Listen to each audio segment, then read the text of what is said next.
Meat has gotten so cheap that we have to torture animals to keep the prices insanely low. Food in developed countries is the cheapest it's been in history. If we increased prices by 50% on average to make the lives of these animals better in a really meaningful way, this would rise by about €35 to about €100. You don't need to be vegan to think the current situation is unacceptable. The conditions of most animals we eat are hard to stomach and could all be avoided if we paid as much for meat as our parents did. Consumers can push the industry in the right direction if we bite the bullet and pay more. We can help make the lives of billions of animals dramatically better. It really is that simple. Probably less than 5% of meat chickens live free-range in relatively decent conditions. This meat is actually noticeably more expensive, double the price of regular chicken. But chicken is the cheapest meat, so depending on the cut, you'd pay 35 cents to €1 or $1 more for a serving of chicken that had a decent life. For the animals we eat the most, upgrading their living conditions from outright torture, if these became an average 50% more expensive, that would increase the monthly expenditure on food by about $43. This may sound like a lot, but relative to income, this only means paying as much for food as US consumers did in 1987. Getting rid of crates would raise the cost of a €2 serving of pork by about 20 cents. Anesthesia for castration costs almost nothing, around 1 cent per kilogram of meat.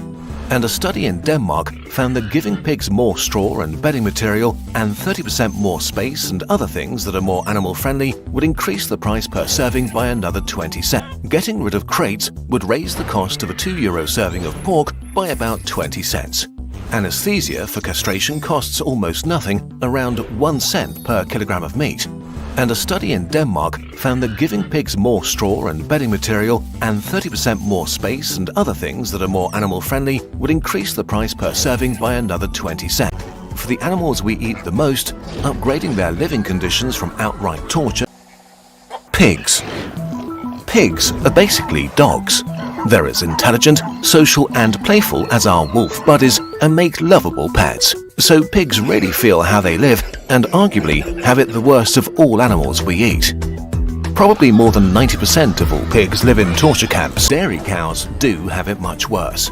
They're often kept indoors for most of the year and suffer pain, sole ulcers and lesions from standing on concrete. But once again, none of these things seem to be needed to have affordable milk. In Germany, outdoor pasture increases the price of the milk by about 10 cents per litre. We could go on with many other animals and farming practices, but the summary is clear. Cows raised for meat have it the best because they usually spend about 2/3 of their lives outdoors, making their lives pretty good. Their lives are far from perfect though, especially at the end. The vast majority of cows spend the last months of their short lives in finishing feedlots, either prisons or torture camps, where they're fattened to reach their slaughter weight as fast as possible.